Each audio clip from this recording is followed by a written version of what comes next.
Ahlan wa sahlan. Have a seat, everybody, so we can start more or less on time. Thank you all for coming. The Issam Fares Institute for Public Policy and International Affairs at AUB is delighted to have you with us for this second lecture in the Bill and Sally Hambrecht Distinguished Peacemakers lecture series, which is a two-year endowed lecture series that has been funded generously by Bill and Sally Hambrecht in the United States. And he wanted to give AUB a sum of money to help do something in conflict resolution, and we agreed on this series of lectures where we invite experienced and often very prominent, sometimes not so prominent people, but experienced people from all around the world who have had serious experience in conflict resolution in one way or another. We have a nice collection of speakers lined up who will be coming over the next year and a half. The first one was Alvaro de Soto in October. And we're very pleased to have Alastair Crooke today as our second speaker. Alastair Crooke has a long and distinguished career, over 30 years in working basically in conflicts. He will tell us about his experience and the lessons he's drawn from them. He has worked with the British government and most recently with the European Union. His last post before leaving public service and starting the Conflicts Forum, the NGO that he runs now, his last post was as special advisor to the Quartet and to the European Union representative Solana for the Arab-Israeli peace process. He was based in Palestine and advising the Quartet. He worked with George Mitchell on the Mitchell Report.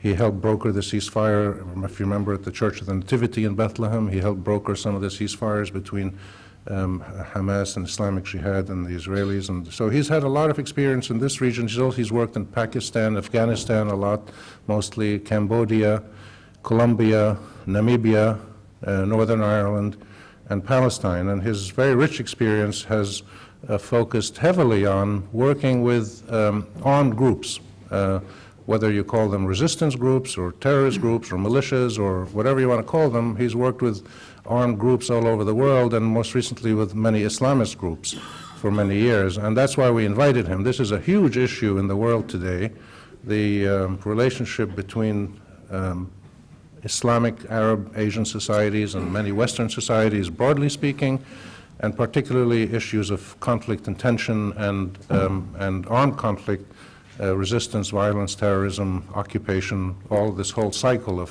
violence used by a lot of different people.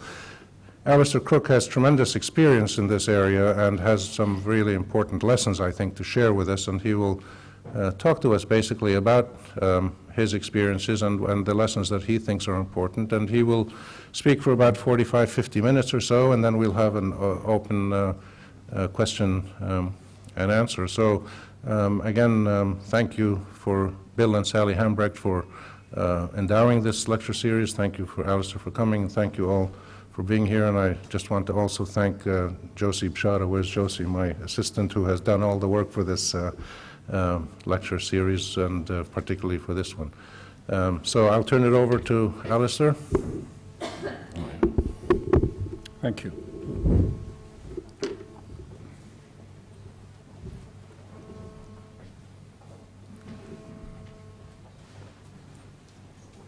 So, you spoke to the leaders of Hezbollah? Yes. And you also speak with the leaders of Hamas? Yes. And they told you that they support democracy? Yes. And you believe them? With this, the representative of a Washington think tank smiled satisfied to all her audience around her and sat down. Clearly, the biting skepticism of her question, and you believe them, was fairly clear. It implies a conviction that Islamists have just nothing to say. Or if they do speak, and when they do have something to say, that this is just babble of no meaning without any real sense to it. It also conveys the sense in the West that whereas Islamists, when they speak, their language is somehow, it's shadowy, unreachable, coded, whereas our language, the language of the West, of course, is transparent, it's accessible, and it's honest. When we say we support democracy, we of course are being serious. But when Hezbollah or Hamas suggest that they support democracy, they are lying. And that is the implication of the way the question was framed. Now, the idea that non-Western cultures, non-Western language is somehow ephemeral, irrational, parochial, is indeed very deeply rooted in colonialism and colonial thinking. In fact, it was the Greeks, originally, who, thinking in their world, coined the word barbarian and barbarism, the people that lived outside of the bounds of civilization were barbarians.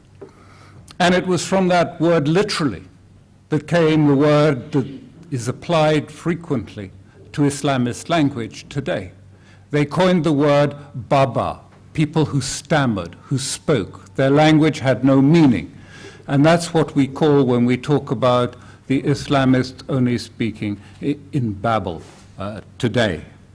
The Greeks at that time used it in particular with the Persians. The Persians they accused of rejecting the idea of the Greek, the classical city-state. They had other ideas for it. And that these people, these Persians, therefore somehow were both uncivilized and slaves to tyranny. Also, the implied sense, well, they're lying. The deceit that was implied in this question about Islamist discourse, about democracy, or about what their policy is simply also another classical inheritance that we have. This one essentially came from Plato. Plato argued very strongly that you simply couldn't trust other city-states. Other city-states lied and were used subterfuge and deceit in order to try and deceive the Greeks of their true intentions and what they had planned. And so nothing these people said could be taken at face value, that they are just lying and deceitful. We have today, now, in the West, not only this classical language, but we have, in a sense, a new Orientalist language, a language which has taken Edward Said's comments and criticism of Western language about the other to new peaks. We have a language that was summed up when, I think it was Ehud Barak, was defense minister of Israel, described Israel as a villa of civilization. This villa set down in the jungle. And at the villa walls, just at the edge of the cultivated garden, you could see the tentacles, the roots, the creepers of the jungle encroaching closer and closer on that wall of civilization. Of course, the tentacles of the jungle are Gaza, and Hamas was what he was referring to. So that it is, in a sense, beyond civilization. In the new language of the new Orientalism, we simply have put them beyond the scope of civilization. Not only beyond the scope of civilization, but also beyond the scope of international law. So that when Hamas or when parliamentarians from the uncivilized people beyond the villa walls are elected to parliament, they're not part of us. They're not part of the civilized world. They lie beyond it, these barbarians. And it's no longer necessary for us to treat the parliamentarians as we would within the civilized world. It's all right to arrest them. In fact, the Hamas parliamentarians still remain in prison, even today, and at this time. And violence by nation states is, of course, and becomes simply nothing more than the legitimate response of civilization. What those barbarians are practicing, what they are doing, is not resistance. They're not fighting oppression. These are, as our leaders describe it, false grievances. I think Mr. Blair uses the word. Muslims have false grievances against the West, and worst, they have made themselves extremists in the world. So when this lady in a conference rather like this stood up and said, "And you believed Hamas and Hezbollah when they speak to you?" Well, the answer is clear. Hezbollah, clearly in her view, simply is lying. And the West has a presumption of deceit. And of course, that presumption simply erodes the content and the face value of anything that these movements can say.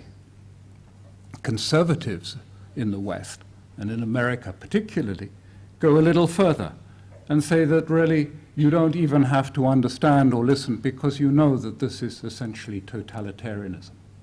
And under this totalitarianism is simply an attempt to destroy our open and cosmopolitan society, just as the totalitarians succeeded in destroying the open and tolerant society of the Weimar Republic.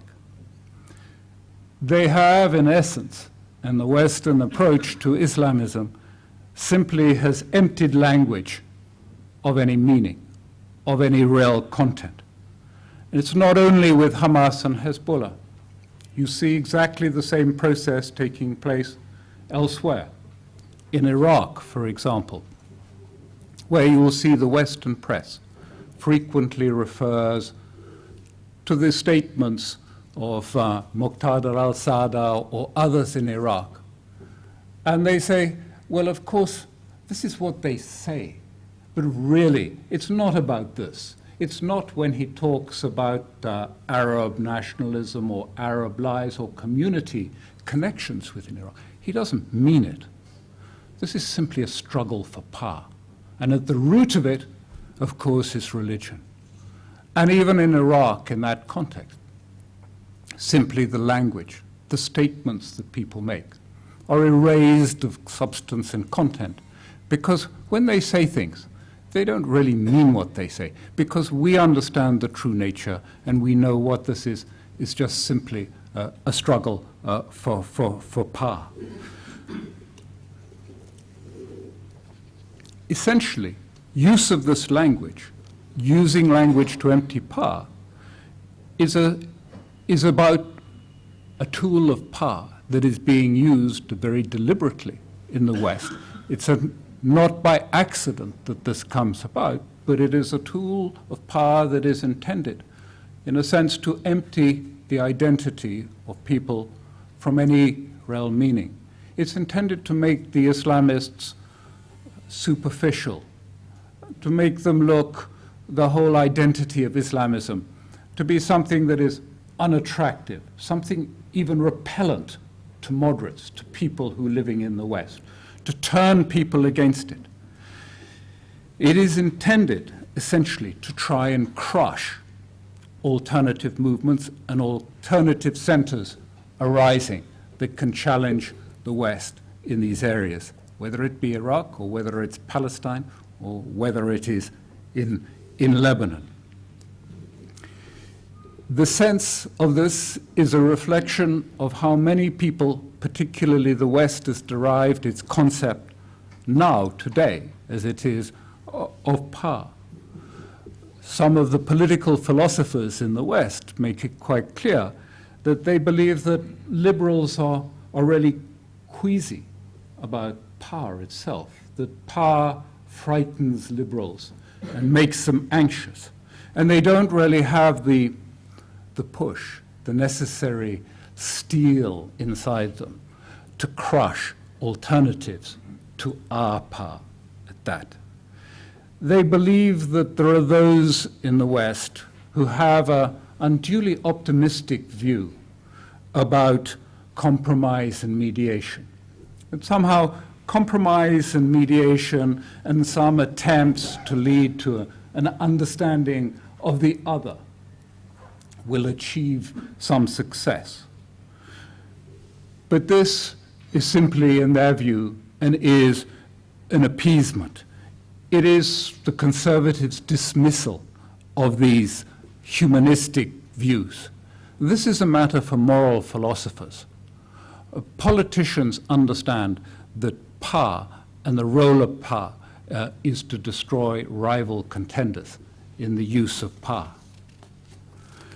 So in this sense of the unmeaning of language, in this sense in which the West has been involved in destroying the substance or the content of language, what can be the Islamist response? What should be, and what is the Islamist response? Clearly, it's just simply not appropriate, not possible to answer in the language of mediation. When the language is not being used to extend comprehension, when the language is not being used to mediate, when language is being used to erode, undermine, and weaken your identity. So the use of appropriate mediating language is not really the answer. In a sense, this underlies the reason that we do face resistance, because in one way, resistance can be the way ultimately to open a dialogue, but only one sort of dialogue. And I want to come back to what that is, because we're not talking about simple misunderstandings in the West. It's not the case that if you or I or Rami or me sat down and had an hour with Dick Cheney or Elliot Abrahams and said, well, you know, Mr. Vice President, this is how we see things. That at the end of it, that Dick Cheney would get up and say, well, thank you so much, Alastair. Now I really understand the situation. That's very helpful. It's just not going to happen. This is essentially about power, and it is about the West and retaining its power. And I think the person who understood this and wrote about it most clearly is Fanon, when he wrote in the 60s, particularly Frantz Fanon writing from his identification, the feelings of inadequacy and dependency experienced by the Negro, and from his time in colonial Algeria. And he describes powerfully the impact of language and power on a colonized people. I quote, "Every colonized people in whose soul an inferiority complex has been created by the death and burial of its local cultural creativity, ultimately finds itself face to face with the language of the civilizing nation, that is, with the culture of the mother country. The colonized is elevated above his jungle status in proportion to his adoption of the mother country's cultural standards. He becomes whiter as he renounces his blackness, his jungle."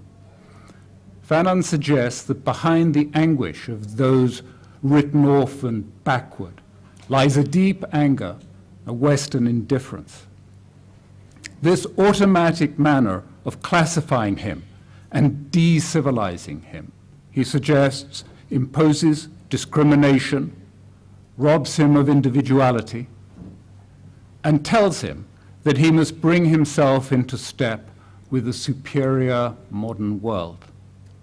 These pressures ultimately may lead to the collapse of his ego. The goal of his behavior will become fixated on the other, the guise in the guise of the white man. For the other alone can give him his worth and self-esteem. For some, at the climax of their anguish, there remains only one solution for the miserable colonial, Fanon suggests, and that is to be overwhelmed by a desire to furnish proof of his whiteness, his modernity, to others, and above all to himself. He argues that he should no longer be confronted by the dilemma either to turn white, be modern in our parlance, or to disappear. The alternative for this mindset of passive acceptance, for Fanon at least, was very clear. Those affected by it must abandon their hallucinatory search after whiteness. We might call it, if you like, Western modernity, and act for change. In other words, pursue resistance in order to compel the white man to acknowledge that I, a Negro, am human. The desire to place the human being back at the center of society, to acknowledge Muslims as humans, and to end the demonization of Muslims is exactly the same agenda as that of most mainstream Islamist movements, who are equally clear in an attempt to put forward the virtues, the historic needs of the human being as the essence of what they are trying to do. It is also the echo of the civil rights movement, and is still the echo when you meet Muslims in Leicester, Bradford today, when they come and say, I would like respect. Give me some respect and give me my dignity. So in a sense, what I'm suggesting to you is actually resistance, armed conflict, armed resistance is the logical outcome of our emptying our language of any meaning and substance. And it is only to be expected if we treat language in that way. And it is a paradox that the West should do it, because, of course, it is essentially a crushing of alternative thinking, alternative values, which completely contradicts our claim to reflect Enlightenment values.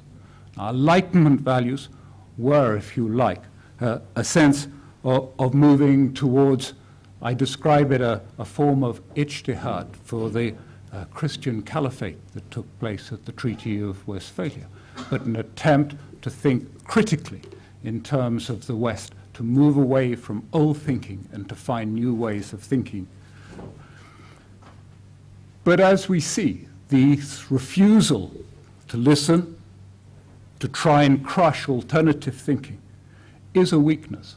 And it is, in fact, Osama bin Laden who has pointed out most forcefully that this implies and shows a sense of vacuity at the center of Western life, that it has to crush alternative thinking.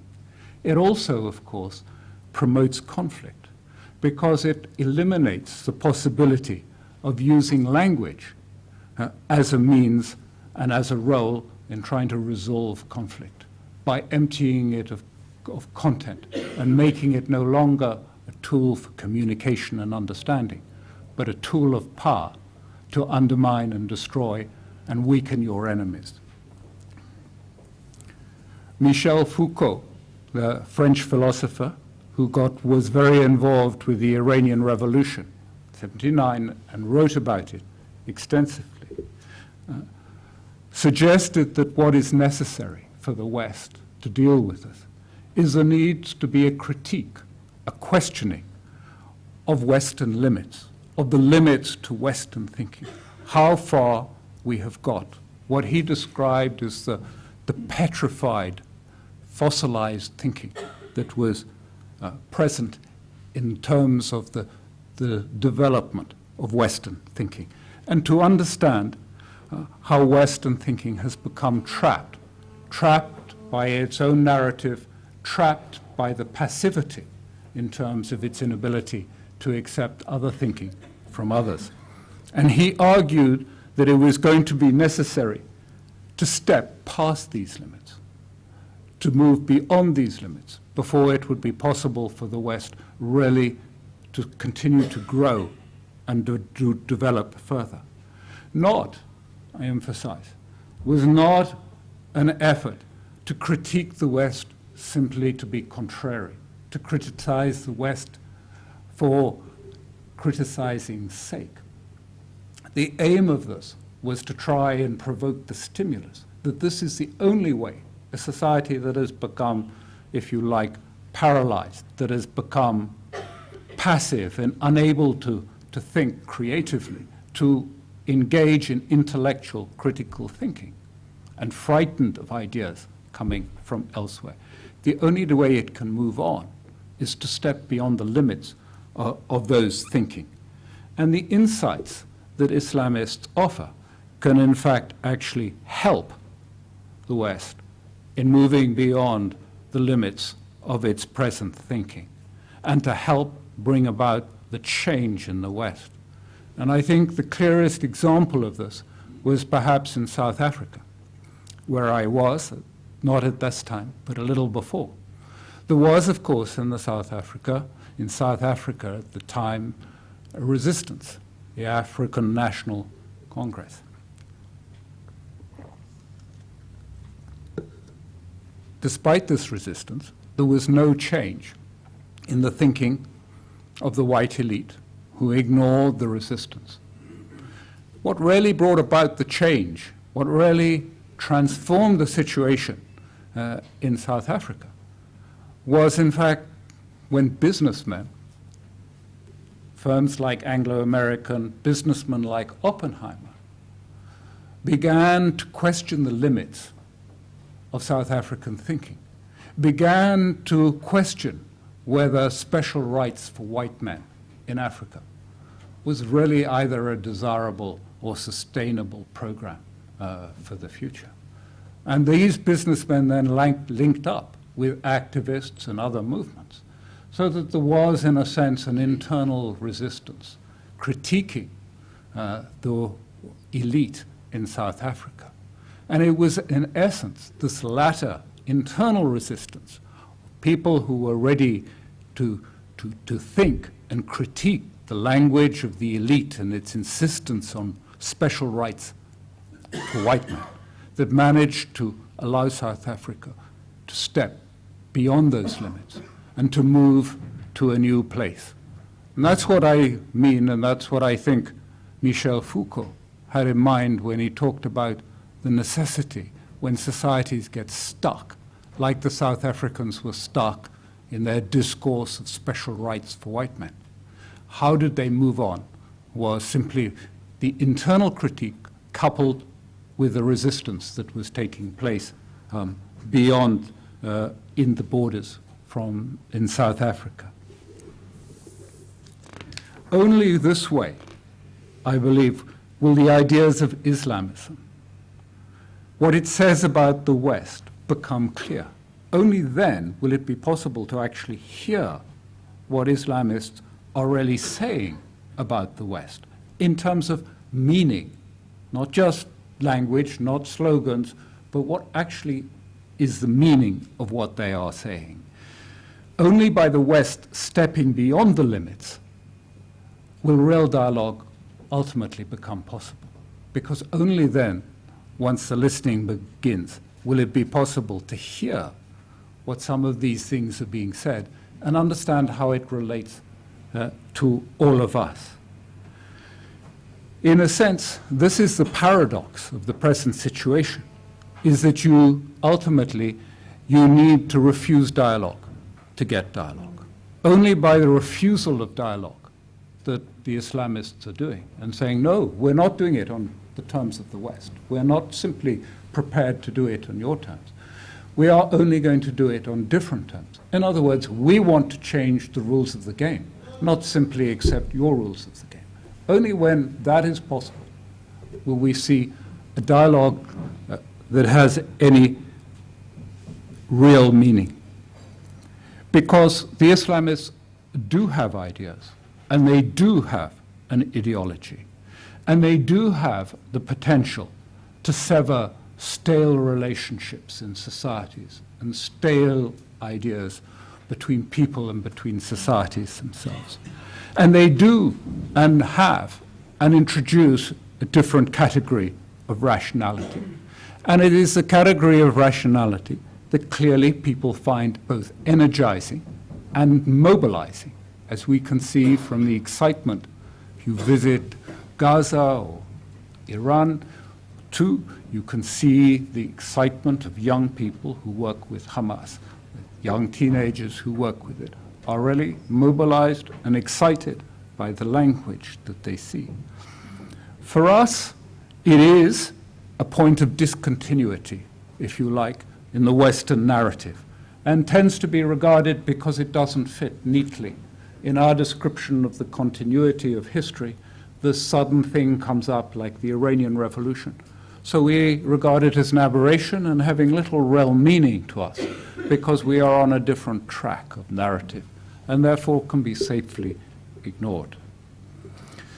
I think the West sees nothing more important for itself, and clearly this was the message that Mr. Bush has just brought in his tour around the region.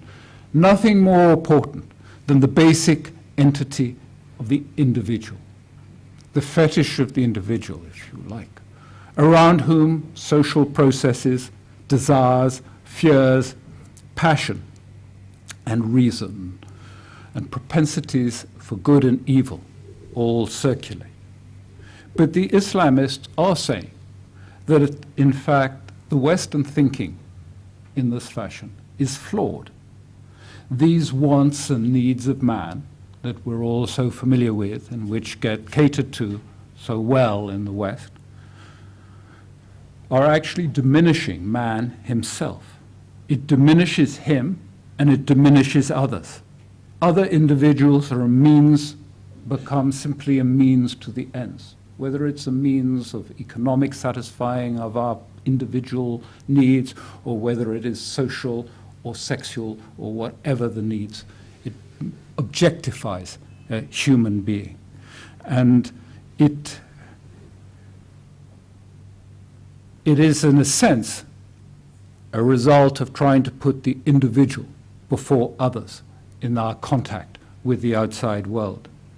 They're arguing, Islamists too, about the need to reestablish values that go beyond desires and wants, that are multidimensional, that return a human being not to this narrow category of simply the rational economic actor that simply seeks to maximize his material and welfare over time, but looks at him in a multifaceted, multidimensional nature and puts him back at the center of society again. Muslims also increasingly recognize, I believe, that modernity, Western modernity, in this fashion that I've just described it, which we hold up, to a certain extent has exhausted its resources to a crucial extent. It is no longer, for many, many Muslims, the future that beckons Western secular life, but become, in fact, archaic, and a vision that's redolent of colonialism and domination of the past, and to which we have fallen victim. They also believe that the pervasive power relationships that exist within Western societies, both in governmental level, in working level, in terms of working in a corporation or an enterprise, actually limit and do not increase the individual's well-being.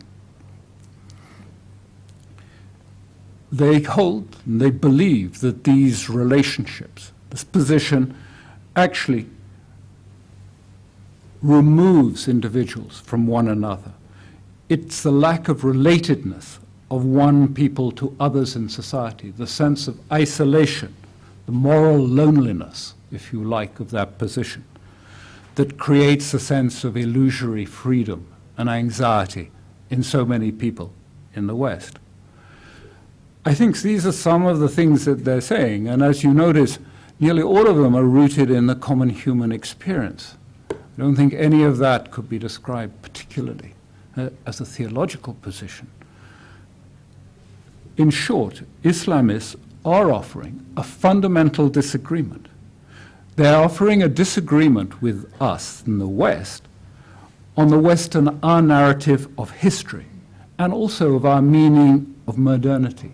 They do not accept the idea that the whole of history is portrayed as a continuum of a spectrum from backwardness to modern Western secular life, and that it is only the question the West is at the extreme of the spectrum as advanced model for others who are unfortunately either for cultural or other reasons unable to cope or who are resistant to accepting our modernity.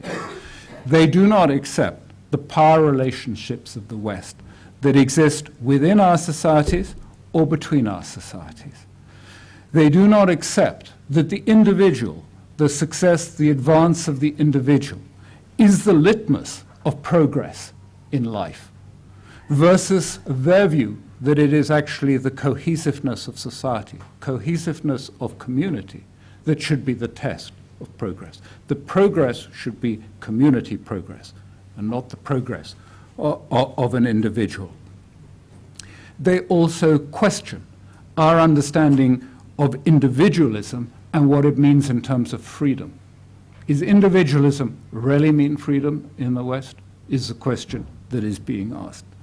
And the universality of the Western rationality, based on its claim to being empirical and scientific and based on facts. And therefore, that Western thinking and Western ideas are somehow have an objective rationality that other cultures' thinking just cannot aspire to, because it is based on a sense of scientific thinking and excludes other forms of rationality that we did essentially as part of the Enlightenment. And they do not accept that, and they accept that actually by confining ourselves to a narrow form of thinking that excludes, if you like, not only metaphysical thinking, but it excludes deductive thinking and syllogistic thinking in this process and relies only on that. Islamists would say, we think it's objective. It is just as laden with values as any other category of rationality, and your claim to universality is wrong and false. Well, you may not agree, and many of you may think that this is not right, and that Western thinking and claims are different. You may see, indeed, and probably many of you do, contradiction or divergences in the Islamist discourse itself. And of course, in a short talk like this, obviously everyone is confined to generalities, and there are exceptions to all of these things. But the point that I am trying to make to you all is surely the Islamists are saying something. It is not just babble of barbarians, of uncivilized people, whose language just doesn't have any meaning or substance, and we don't have to listen to what any of these people say because they just babble and it doesn't have any content to it. And before any of you become too defensive about what I've just said about Islamist thinking, I would just like to say Islamists certainly are not saying that empirical thinking is wrong. They're just saying it's only one component of rational thinking. And nor will it lead to the escape, well, from what I would call the vacuous peace industry, the industry that we see in Palestine, in the Palestinian-Israeli process, with many, many people living off the proceeds of grants and aids for promoting talking between people. Not unless it's actually going to deal with meaning and actually hear what people are saying, and not simply dealing with process for the process itself. In short, what we have to do if we want to have a serious peace process, I believe, it is necessary for us, that is for the West, to recognize ourselves as subjects of what we in the West, but not just in the West, but all of us need to recognize that we are subjects of what we are saying and what we are thinking and doing. and also to be more realistic in seeing what we have become. Is really the only answer then, in terms of the Western limits of thinking, to the challenge of the Iranian Revolution and Iran and Iranian thinking, to bomb it? That's the limit of our critical thinking on this process in the West. Is that where we have got to? Do we not have to see and think that this is the limits to what we have become, and become more critical to that? It also requires, I believe, to actually listen to some of these insights that others have. Muslim thinkers, philosophers, and Islamists are presenting a serious substantive critique of Western society. It is a critique, in fact, about what, not about the Enlightenment, but what we have turned the Enlightenment into, in terms of its power relationships, the concentration of power within Western societies, that they see far from being the model that we all have entered into myth, that somehow we still live in an Enlightenment which is encouraging creative, new, dynamic thinking in the West. We all know that this is simply not true. The West finds it very difficult even to hear what is coming out of this part of the world. And when it does, as I say, they say, and you believe them? And you listen to this nonsense, this babble?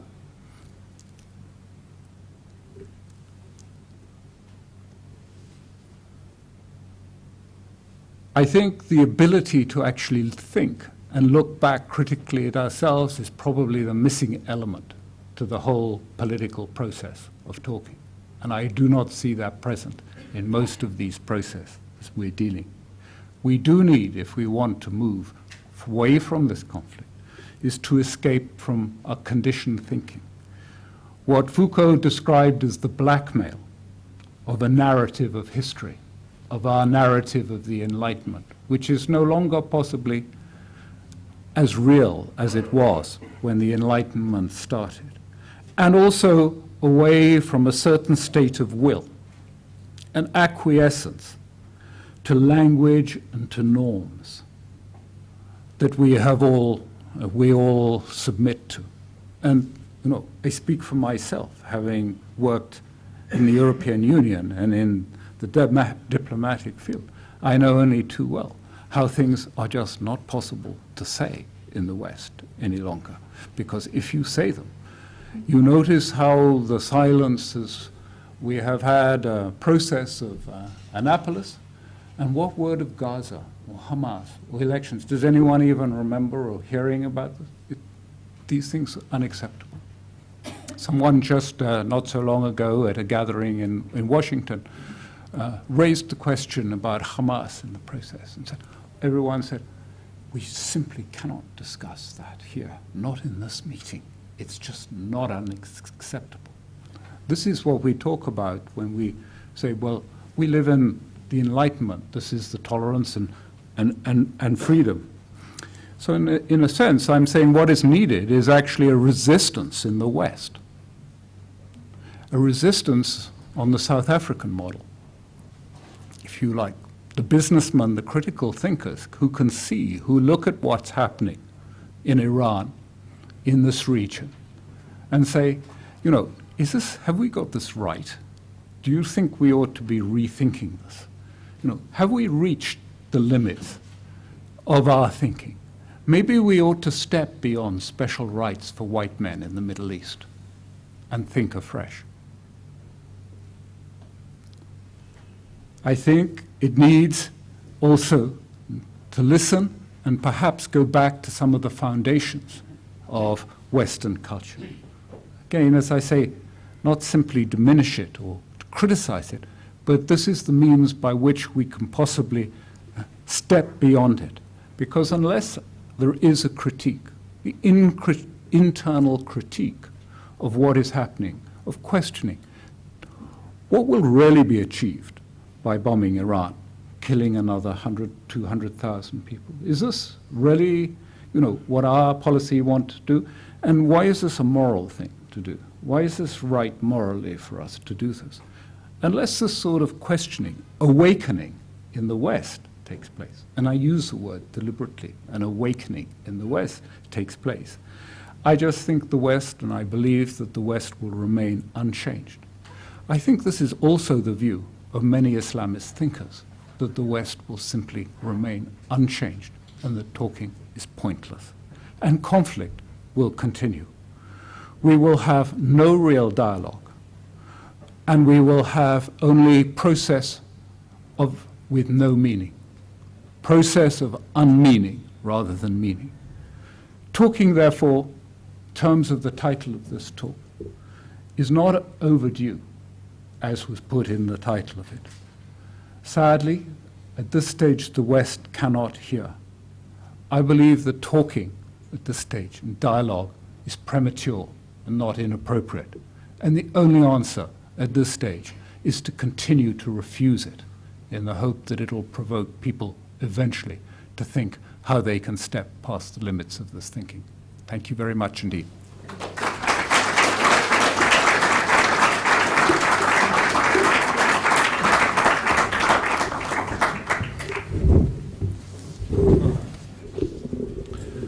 Thank you very much, Alastair. We will open the floor to questions, and if you have comments are okay too. Try to keep them, though, very short and to the point so we can have a lot of different people talking. Tfaddal. Hang on, wait for the microphone. Wait for the microphone so everybody can hear.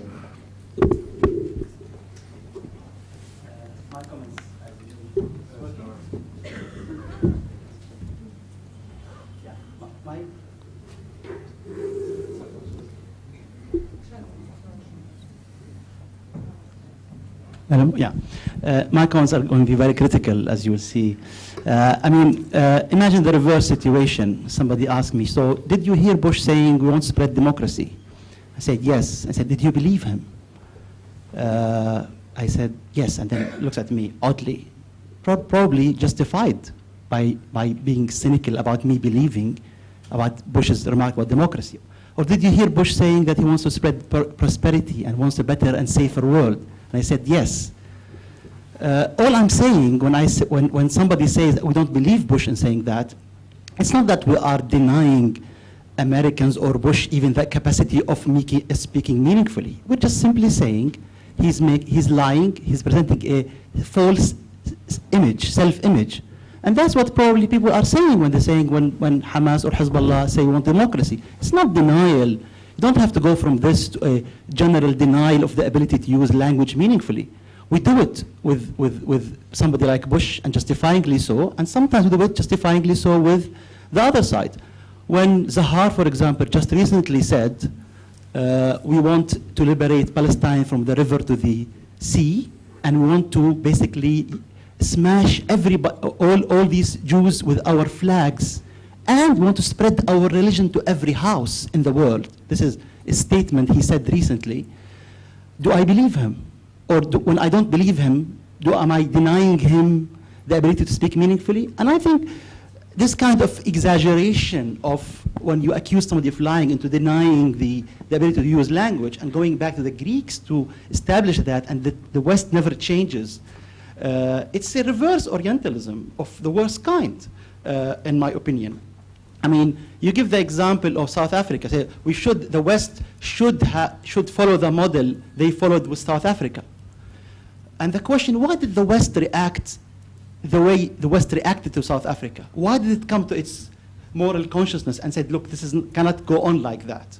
And I think probably it has to do with how the South Africans themselves dealt with the South African crisis. The fact that there is the South African resistance to the crisis in South Africa did not take the form of suicide bombs. In fact, it was more along the lines of non-violent resistance.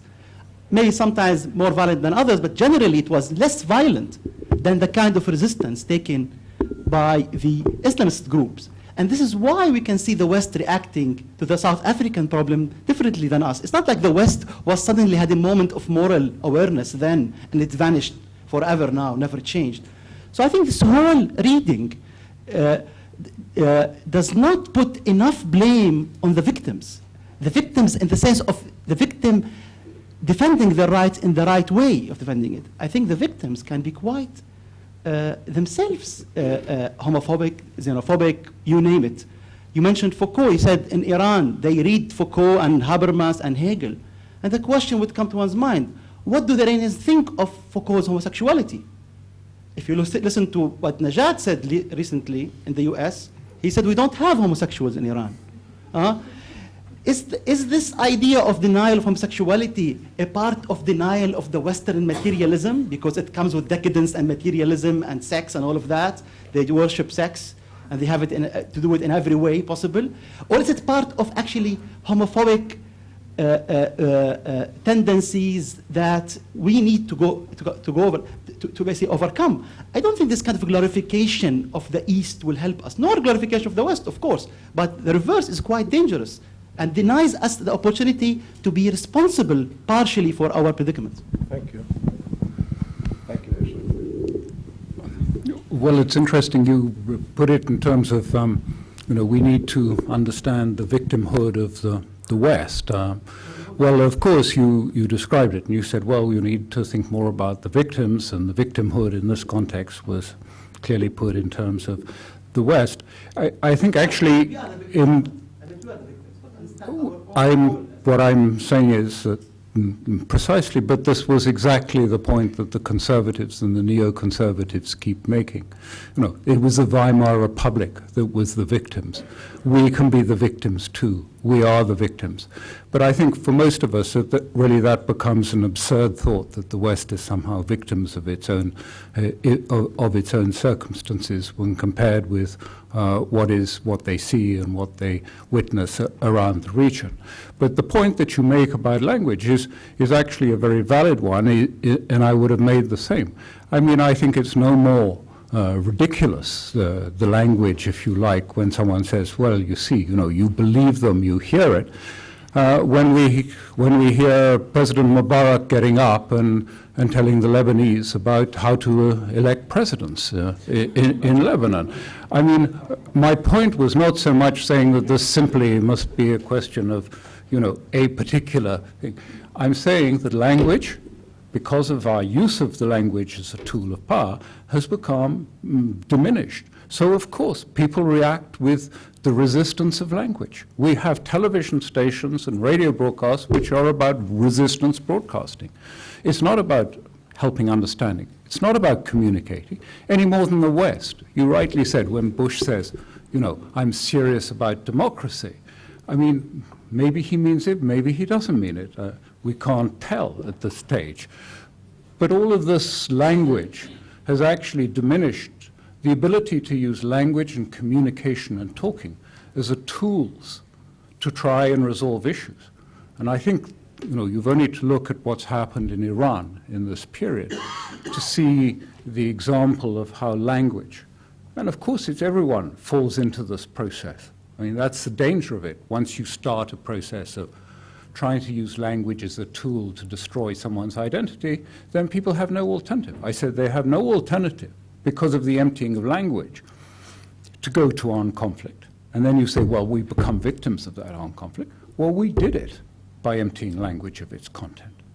And that's the only way. If you can't be heard, if you can't make your meaning sense, if people say, these people, they don't have any values. They don't believe in anything. They are just reactionaries who want to go back to the 7th century. Of course. Then there'll be a reaction which is going to be equally strong. There's no point in responding sensibly and intellectually to this language. People won't do it because you won't be heard. Your language will be taken up and turned again and used against you.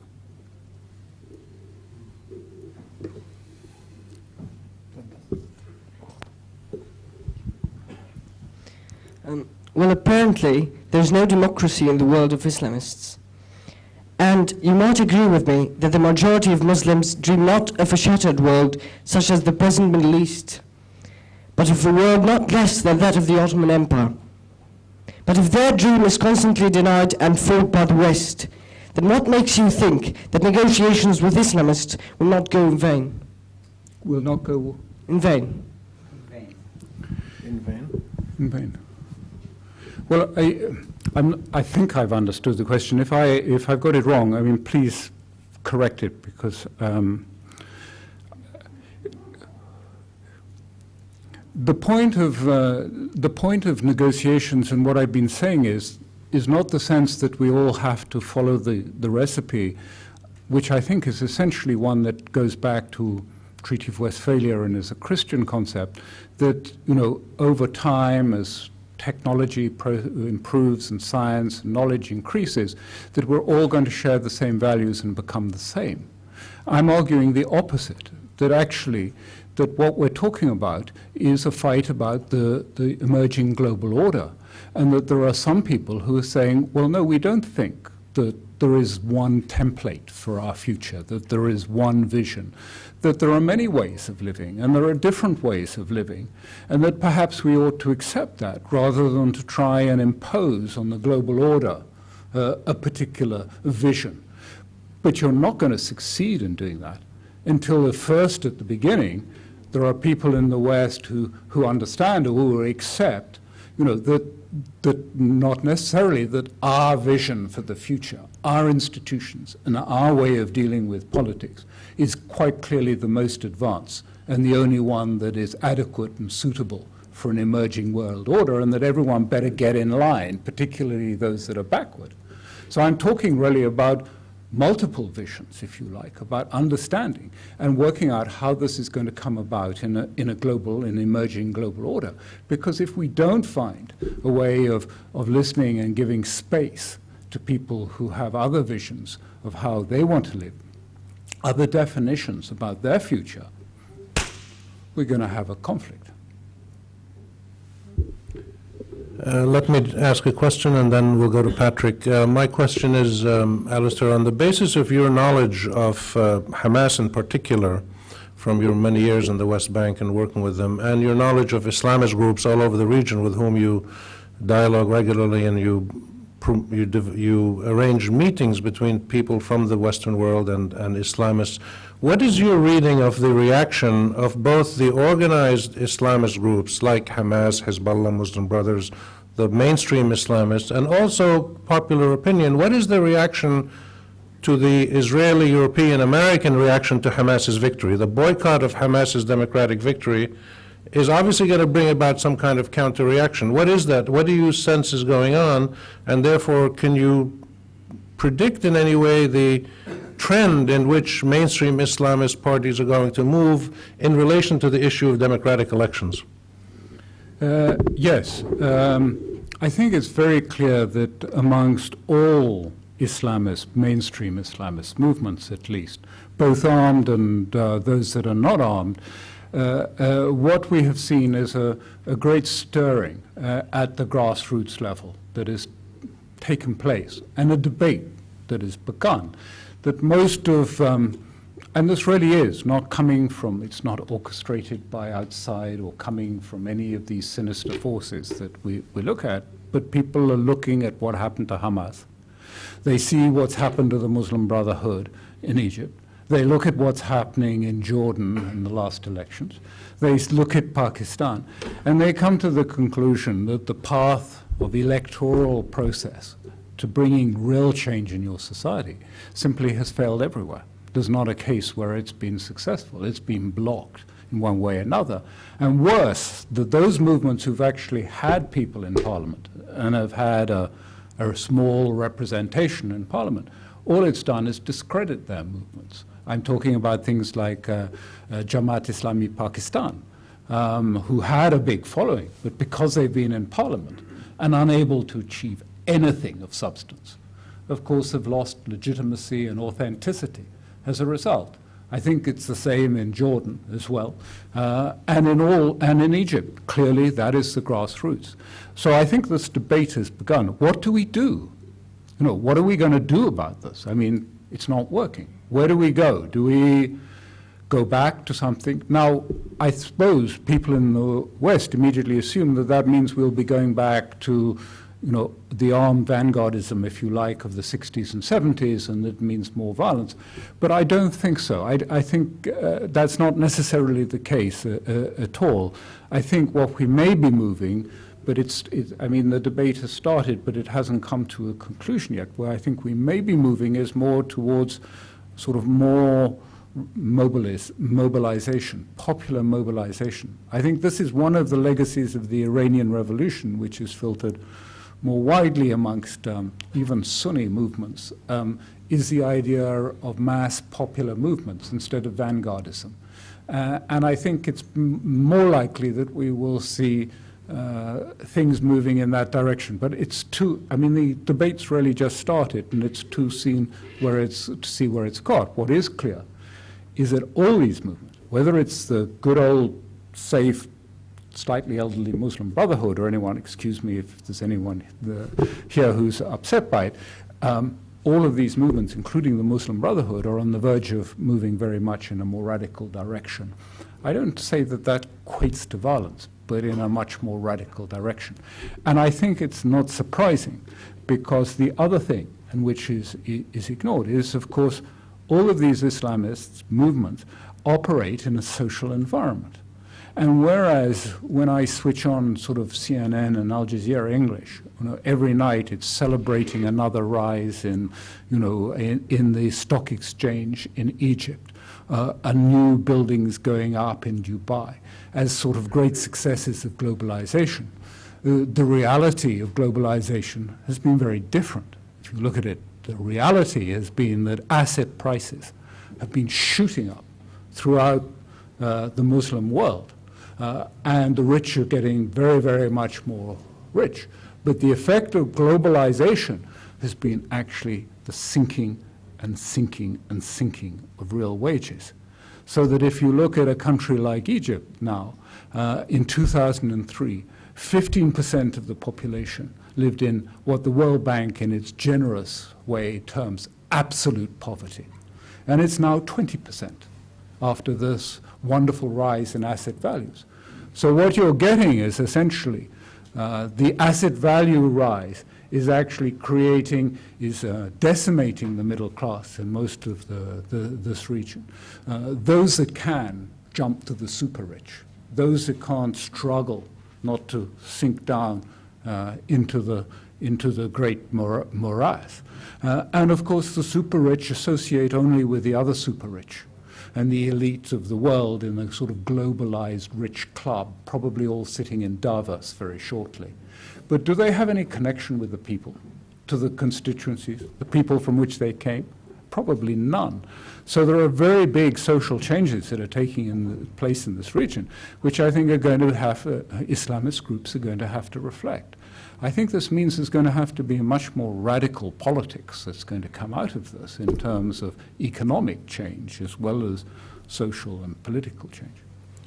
Patrick? And then back there. Yes, I enjoyed your talk. I'm a little concerned about the implication that we should stop talking. I mean, after all, you began by saying the West doesn't want to listen, doesn't want to hear, and then you told us some things that about the perspective of Islamicists, which perhaps you learned from interacting with them, talking to them, and I'm wondering if part of the process of rethinking couldn't be facilitated, in fact, by talking to them. And last year I went to Iran to teach a course in the New American Studies program there. And I went around the table, I asked people why you're studying America in Iran, and a number of them said, we think America needs to be saved from itself, and they need our perspective in order to do that. I heard a lot of other things as well. Now I understand that if we have the kind of bland idea of cosmopolitanism where we all think we know what we have in common and we're all going to get together and talk, well, if you already know what you have in common, you know what you don't have in common, and you know the people who you don't have any responsibility to, because you can, if you know what's human, you know what's non-human, I'm afraid. And so that's not what I'm saying, but the idea of cutting off talk, it seems to me, could be counterproductive. perhaps we can get somewhere through dialogue. And the other thing that scares me a little bit is it begins to sound like a clash of civilizations, like incompatibilities to the point where we can't even talk.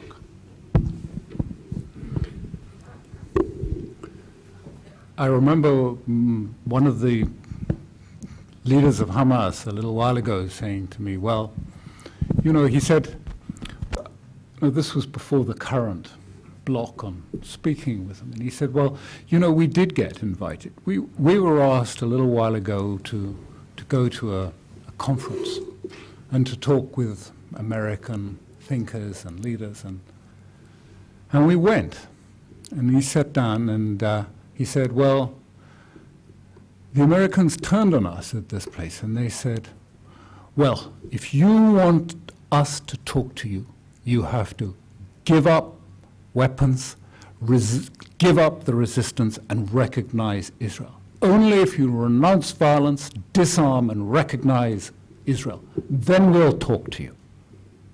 And he said, well, you know, I thought about this, and I thought what they were saying to us, and I thought, well, if I do all that, what's there left to talk about? You know, what are we going to discuss? And I think this is the point, is you know, the dilemma facing the Islamists is, how do you change the rules of the game if you start off by accepting the rules of the game? If the West says, here are the conditions in which we will talk to you, and you have to acknowledge, you know, the Western model is the future model for the world, it's the future template, fine. But it's not going to develop into a proper dialogue, into something. So there is, I think, in a sense, a paradox. And I agree, there has to come a point at which you do start talking. But there is a paradox that how do you actually shift the situation? Well, do you accept to go and talk on the West terms with its preconditions and its and in which he says, you know, what's there left to talk about? Or you have to say, no, we won't talk to you until we can change the rules of the game. Then, and I hope that was clear, but I'm quite clear, ultimately there will be talking. And ultimately there must be talking about it. But at some points, sometimes actually to facilitate people sitting down and hearing what you have to say, sometimes you have to refuse it until they get the point, you know, that you're calling for a change in the ground rules, that you're trying to change the paradigm. Then you can sit down and maybe they'll hear what you're saying to them. So I think it's I agree with you. It needn't be pushed to the limits, but it is important that, you know, the West doesn't think it simply sets the ground rules for all these discussions and can kind of have them that basis, because then there's no value to it. It's meaningless. Armin in the back, Armin there, and then the fellow in the back there. Then we'll go over this side. Just wanted to ask two questions quickly. Just taking up on where you just left. All Islamic move, you represent the refusal to dialogue as a strategic move, as a strategic negotiation move, as if that they are refusing to dialogue under these circumstances and they want to change the rules of the game. Is it all that, or are some Islamic movements are not even interested in this game?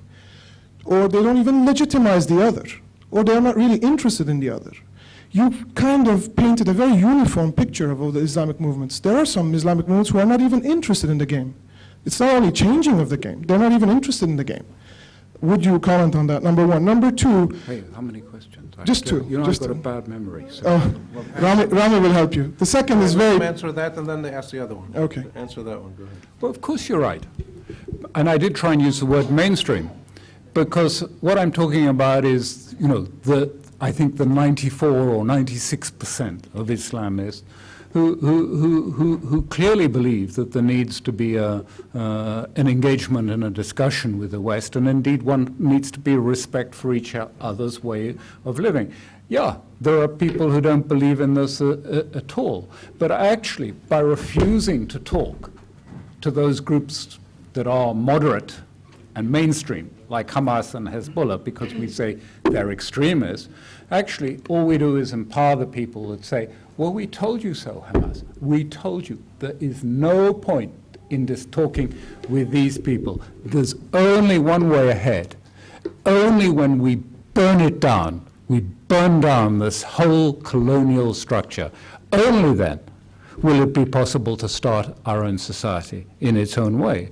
So, of course, all we do is actually encourage people by the process of not talking to Islamists. You have another question? Yes, thank you. Second one is very technical. It's conflict resolution oriented. You mentioned mediation at the beginning of your speech. Mediators come in when dialogue has failed, when there's deadlock. In your experience with Islamist groups in the Arab world, what is the profile of a mediator, a mediating party that would be acceptable from the Islamist side to intervene in this clash or conflict that you talked about? What is the profile of the mediator that they would accept to mitigate this conflict of ideology or philosophy or civilization or politics or whatever, or power? Thank you. I think there's just, from my experience, there's just one thing that is more important, that defines it, which is extraordinarily rare, which is respect. You have to respect the parties that you're trying to mediate with. I think that word encompasses quite a lot.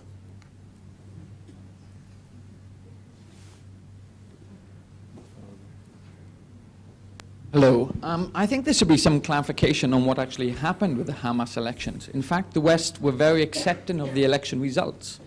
They just didn't recognize the government that followed. And that was partly as a result of the fact that there was this issue of legitimacy and the fact that the West considered Abbas to have more support, with gaining 64% of the vote, than Hamas, that gained 46% of the vote. And this was a very bizarre interpretation of what happened, of course. But in fact, Islamic groups have done very well in elections. They did win those Palestinian elections. They dominated the Lebanese elections of 2005 and indeed decided who ended up being the March 14th leaders in that election. They've done badly in Jordan, but quite recently in Kuwait, I was discussing with the Islamic constitutional movement electoral reform there. There seems to be, instead, a weakness by the West in having to and a capacity to talk to Islamic political parties on democratic issues, rather than a willingness by Islamic parties to reject democratic issues. The Muslim Brotherhood is perhaps the biggest problem in Egypt at the moment, where they are being denied the democratic rights by a government that is then supported by the West. Surely it's more a case, therefore, that the West should perhaps know what it wants from a democratically elected government. And what do you suggest to people like the Quartet on how they should have responded to those elections in Palestine in 2006? To start with, I mean, you know, the West is to be the judge and the decider on these issues. It strikes me as if you like, a rather colonialist view about the process. I mean, I think legitimacy and authenticity are the two questions that you have to, you know, was the election legitimate and was it authentic, if you like?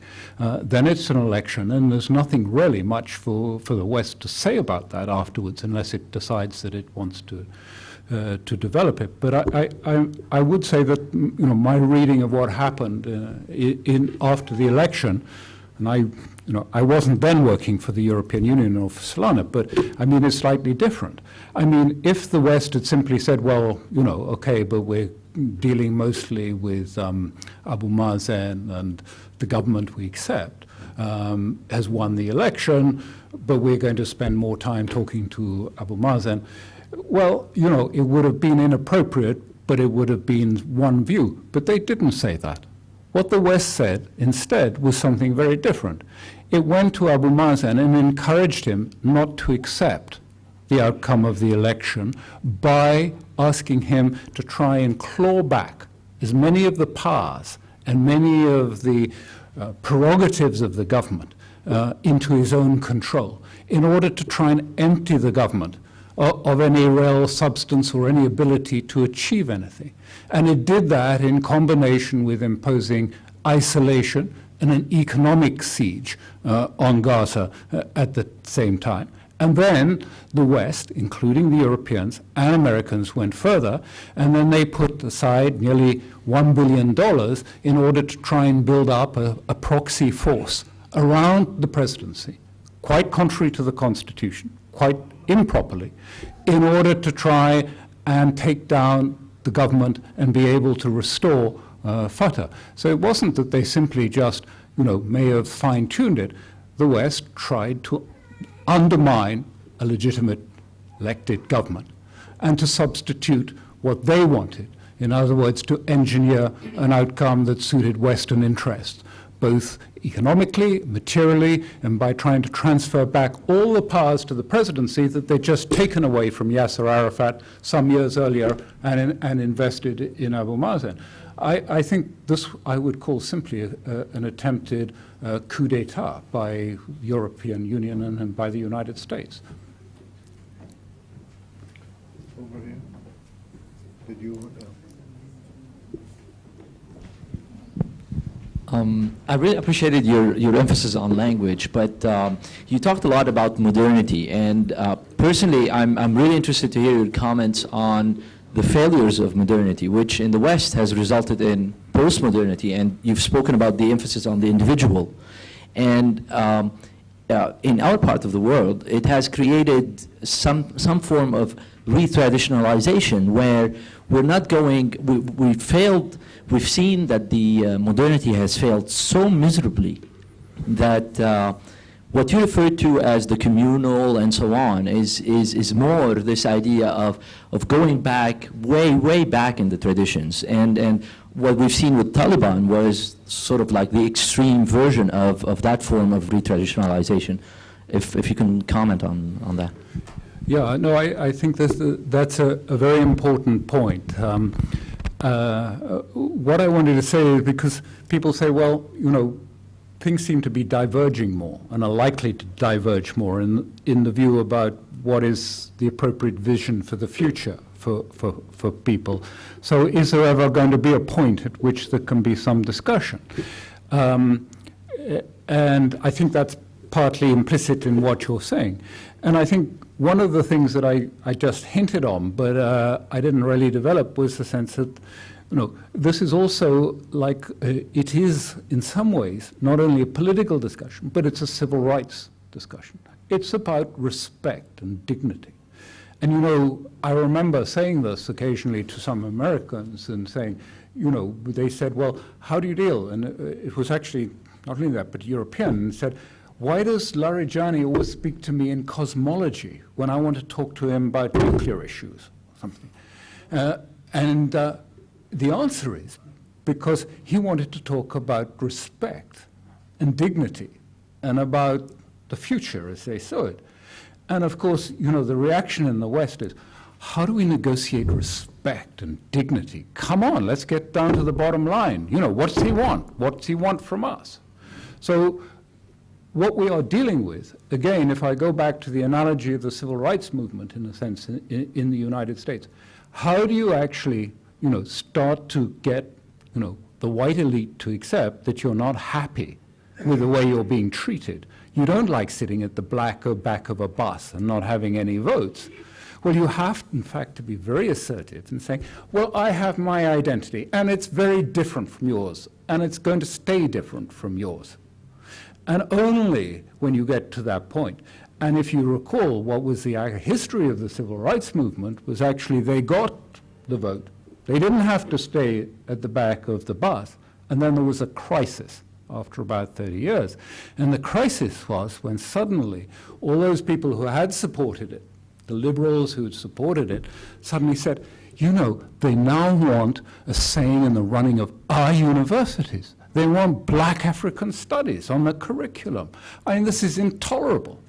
So we had another sort of struggle until, I don't know if you would agree, or many of you have different views, whether it's been successful in America or it has been a failure in America.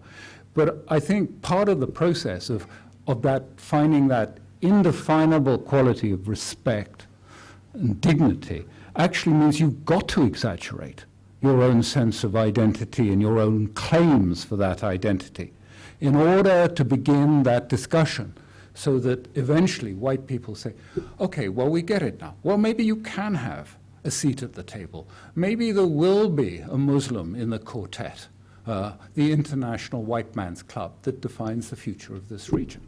Practically speaking, they were denied to rule.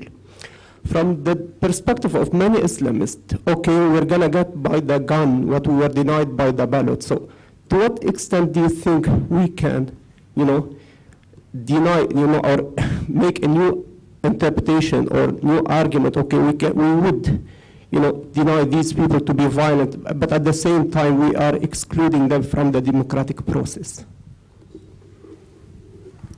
I don't think you should exclude them from the process. Yeah. And I think that this is one of the big differences that we, as a group, as a movement, in my experience, that it is impossible to start any political process that I know of historically by demanding a renunciation of violence. Indeed, I think in many ways resistance does facilitate the ability to start a discussion with someone. If they're not going to listen, if they're going to exclude you from elections, as you described in Algeria, I mean, what else are you going to do? But once you have to start the process, what I think you should aim to do is actually to, the process should circumscribe the use of violence and should have a vision of demilitarization that follows a successful resolution of the conflict. But when the Americans sat down to talk to the Viet Cong didn't say, we renounce violence, we're going to stop fighting you. They said, we're going to continue fighting you until we have a solution. I think it's particularly important in an asymmetrical context, where you have, for example, Palestinians who have no strength, political or in substance, and a very strong interlocutor in that form, that only, if you like, will a successful conclusion come when both sides, when eventually they do, sit down at the table, that both parties understand that if one or the other gets up, walks away from the table prematurely, without agreement, there will be pain. If there's no pain from walking away from the negotiations, of course the stronger side has every interest in just walking away from it. So I think it's a process of actually that armed conflict you should expect it to continue. And the way to look at it, in all my experience, in all of the discussions, I mean, whether it was in Ireland or elsewhere, it's continued during the process. The question is how to manage it so that, the explosion which is going to happen, and it surely will be some awful crisis, always has been, doesn't destroy the political track as well as the security track, if you like. You have to keep some means and some way of keeping the process that will bypass the inevitable breakdown that will happen in the security track at some time. So I think it's a different process. You can't sort of ask people, wasn't happen in Northern Ireland, it didn't happen in South Africa. The conditions that were put in both cases were largely the same. The conditions in Northern Ireland were that, first of all, there should be a credible demonstration of electoral support, that people should show that they have electoral support. And there should be also an understanding that they would work eventually towards a ceasefire. Not that that's a precondition to it. It was that you should be genuine in moving towards a successful outcome that would bring about an end to violence. And in that respect, I mean, Hamas, I think, has already demonstrated it fulfills those two criteria. It has a clear electoral mandate, it won it. But secondly, they've said very clearly that if there can be a political solution, there can be, first of all, an end to violence, and then, after a period, an end to conflict. So they fulfill both those conditions that were imposed in South Africa and Northern Ireland, and therefore I'd say there is no reason for them to stay with no discussion or on the terrorist list. Next, behind you. Yeah. Can I add a little question about the balance of power? Yeah. Well, my question about the balance of power, because when you talked about some experiences, you mentioned, imbalance of power and one party imposing the conditions. How can we work with this imbalance of power to make, include everybody in the, decision on the agenda, on the table of negotiation or mediation? Well, I think I was asked a question before, and I probably gave too short an answer. But actually, what is important is not so much an absolute balance of power in negotiations, but the critical thing is respect. I think that if you have a certain degree of respect between the parties, then there is a possibility to have a parity of esteem. That even if there are areas where there's gross imbalances in power between the two parties to a negotiation, it's possible to have a discussion which will reach a just solution. But unless you can have that, I think it's one of the reasons Hezbollah has been so successful in its negotiations with Israel, is actually that in Israel there is a quite healthy respect for Hezbollah, and they know, you don't mess around with Hezbollah. And I think that has allowed it to have some success in its negotiation. It's also the criticism that Hamas often makes of the Palestinian Authority and with Fatah, that if you simply go in a position of weakness to negotiate, then you will be treated as a weak party. And they will be treated with disdain and perhaps without a great deal of seriousness. So respect, I think, I was asked it originally, but I think it's so important in all the ones that I've worked with.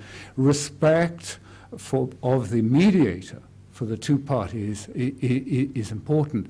And I think that's almost different to neutrality. I think that's a different discussion, but it's not the same. Neutrality, I think, is a sort of almost a false value in this. It's not about neutrality. It's about respecting the other side. Can you talk a little bit about the ceasefires you helped negotiate? It's not on. Wait, put it on. Green. Hello? Hello? I'll just talk over here. Try it again. Yeah? Yeah. Can you talk specifically about the ceasefires that you helped negotiate, especially the Church of Nativity? Is there any kind of anecdotes you can share with us that we might not have heard, and what worked?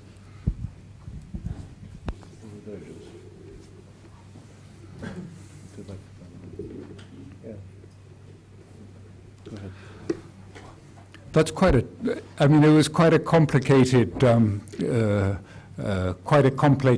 process, but there were so many conflicts within the conflict, was first thing, in that there was a siege within the siege. The church had about 250 civilians, but fighters as well, Palestinian fighters inside the church. But some of those believed that they were on the wanted list of Israel, with some justification, and that if there was a resolution that they didn't control, that they would then be killed by Israel in the resolution. So they were holding the other 230 hostage to their interests within the negotiation.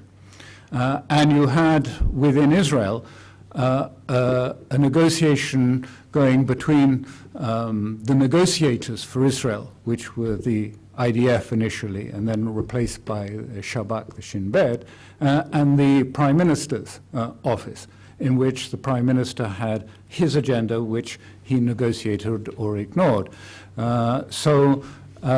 Effectively, one of the occasions that happened was I got a call from the Israeli side and said, Prime Minister's out of the country for 24 hours. Let's go and try and do it.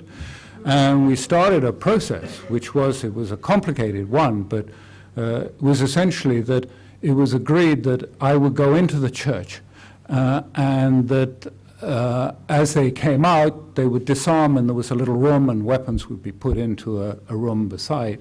And I would take possession of the weapons and also those people in dispute, those ones that were likely to be, who were feared for their lives if they were put into Israeli hands before they went to be distributed around Europe, and I would be guarantor of their safety.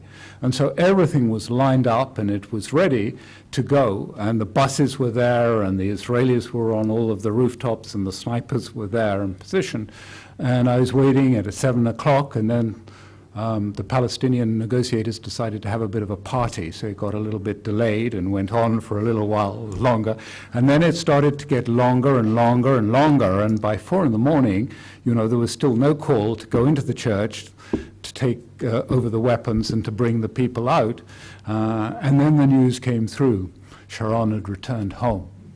No was the answer. So that's how some of these events really turn out in time. Then it collapsed the next day. The Americans were called back in to try and deal with it. That fell down. And then 2 days later, the IDF said, let's try it again. And this time it worked. Why did it work the second time? It worked the second time, I think, because there was, by that stage, enough of a mechanism that was going to bring along the prime minister in it. In fact, it was a mechanism that didn't work, but it satisfied his honor.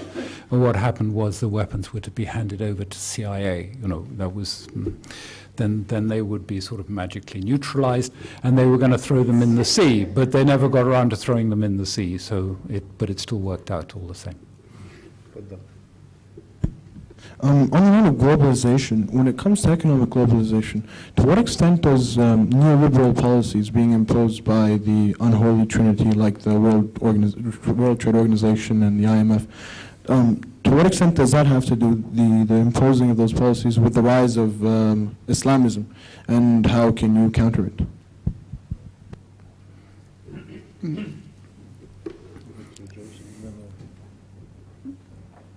Well, I think this is a point that I think is very important, that actually there is a view in the West that Islamist economics really boils down to, is very little more than a means of finding Sharia-compliant mortgages for people in the, you know, Muslims in the West, and that really doesn't have any substance.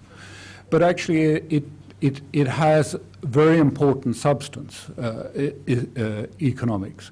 And I think this is the challenge that is coming to, if you like, the Western view of a global economy, because at the basis of it, you know, Islamists are saying the individual, the human being, is not responsible alone for his welfare in society.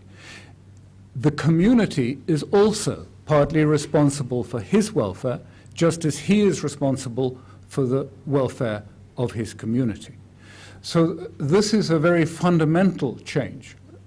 And the second fundamental starting point, I think, of Islamist economics, which puts it in a very different perspective, is that, you know, I was brought up as an economist, and, you know, we all learned from Adam Smith about the invisible hand of the markets and how everyone could pursue their own material, selfish self-interest to their heart's content, and hey presto, this would in aggregate benefit the welfare of mankind as a whole.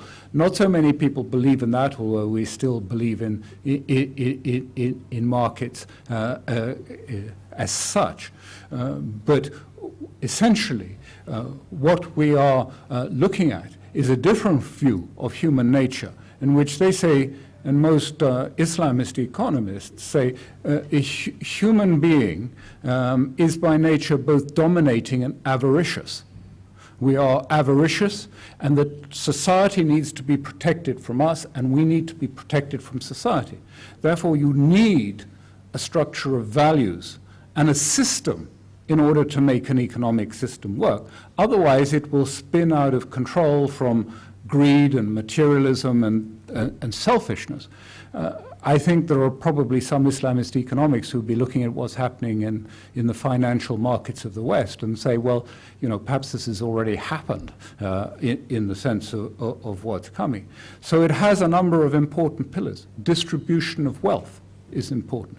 That wealth should circulate not simply vertically, not simply horizontally within, an elite, but vertically, up and down as well as a system. So I think there is a challenge to the global system of economics that is coming from Islamist movements. Take two more questions.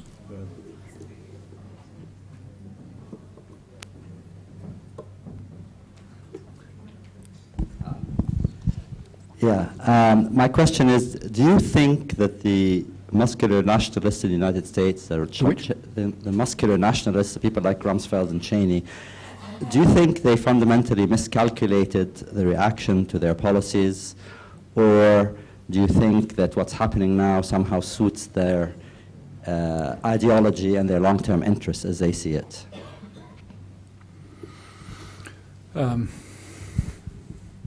I think it's quite hard to give a sort of really encapsulated answer to that. I think one of the things that a colleague of ours who knows them rather better than I'm not on good terms with either of those two gentlemen, but who knows them quite well, said to me, and a book I think is due out fairly shortly that relates to it, he said, well, you know that when they sat down and thought about how to use American power, this happened in the late 60s and 70s with people. It was not for 10 years later that they looked at the ideas of Leo Strauss and the Chicago School as the perfect vehicle to advance the system. So I think at the heart of what we're dealing with is a view of power more than an ideology, and that they found the right ideology that worked in a Republican context, that brought in the right constituencies afterwards, and that therefore they're not that much believers in the ideology of Leo Strauss or Carl Schmitt or the other neoconservative thinkers in America. But I think there are lots of people in between, so I think it is a complicated position. And one of the things quite interesting is that, I think one of the things where we've seen breakdowns is that there are certainly, we must be careful not to paint Washington all in one view, as people say one mustn't Islamists, which is quite true. I mean, there are Islamists who, there are people in Washington who we'd call conservatives who really believe in democracy. They really do, I agree, really believe in it. I'm not sure how many in which sense, and this was the cause of a really big debate about the role of Elliot Abrahams and Hamas, about, maybe it was wrong to try and undermine the democracy, and it's been bad for the United States. So I think it's not a sort of simply a black and white picture at all. Somebody new back there. This will be the last question, and we'll wrap up.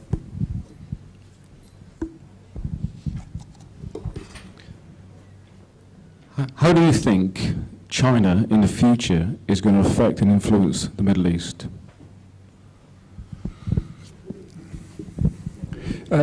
I really don't think I'm very equipped to answer that question, because I've never been directly involved with China. The only area in which it really impinged on me during this period was when I worked with Ahmad Shah Massoud, who was the northern commander in Afghanistan. He was known in the West as the Lion of the Panjshir. And he was a man who had a really strategic vision and a very clear understanding of the way, much more than most of the other Afghan leaders.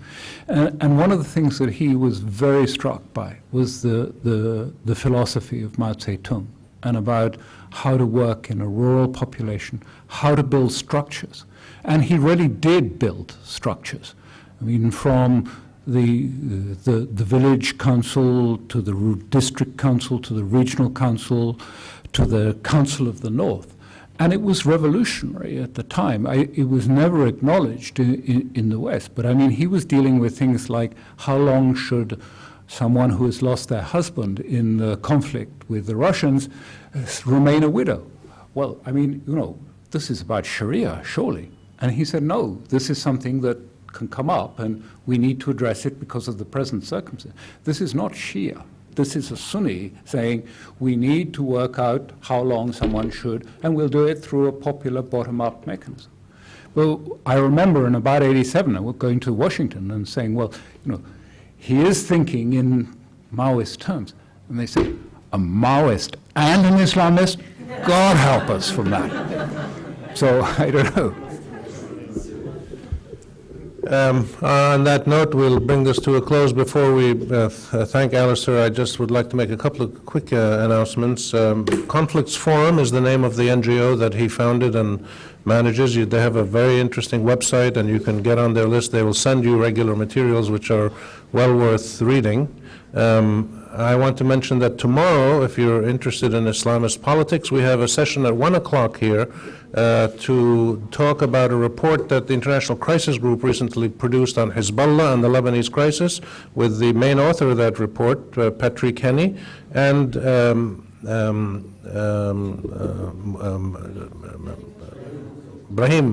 Moussavi, sorry, who is a lecturer at AUB in political science and also edits a weekly opposition newspaper here in Beirut. So we'll have a good discussion about Hezbollah and Lebanon, and you can get more information on this from our website.